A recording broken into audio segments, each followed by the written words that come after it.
ಇದೆಲ್ಲಾನು create ಮಾಡಿದವರು ಯಾರು? Narendra ಮೋದಿನೇ. Israel ಹೋಗಿ ವಿಸಿಟ್ ಮಾಡಿದ ಮರುದಿವಸ ಯುದ್ಧ ಪ್ರಾರಂಭ.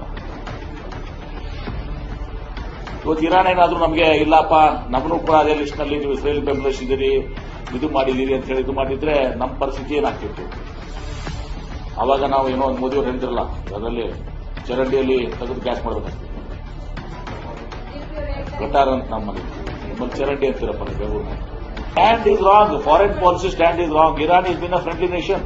ಈಗೂ ಕೂಡ ಅವರು ರೀಟ್ರೇಟ್ ಮಾಡ್ತಾ ಇದ್ದಾರೆ, ನಮಗೆ ಸಹಾಯ ಮಾಡ್ತಾ ಇದ್ದಾರೆ. ಇವರು ನಮ್ಮನ್ನ ಹಡಗುಗಳನ್ನ ಅವತ್ತು ಸಹ ಅನಿಲ್ ಹಡಗುಗಳನ್ನ ನಿಲ್ಲಿಸಿಲ್ಲ. ಅವತ್ತು ನಿಲ್ಲಿಸಿದ್ದೇನಾಗ್ತಿತ್ತು ಇವರು ಮಾಡಿದ ತಪ್ಪಿಗೆ?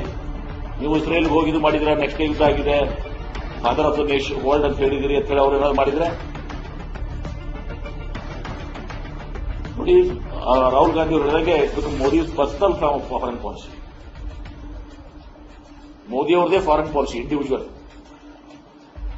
ರಾಹುಲ್ ಗಾಂಧಿ ಕರೆಕ್ಟ್ ಆಗಿದ್ದಾರೆ. ಮೋದಿ ಪರ್ಸನಲ್ ಫಾರಿನ್ ಪಾಲಿಸಿ, ದೇಶದಲ್ಲ, ಮೋದಿಯವರ foreign policy, not of the nation. Bharat ದೇಶದ ಫಾರಿನ್ ಪಾಲಿಸಿ ಅಲ್ಲ.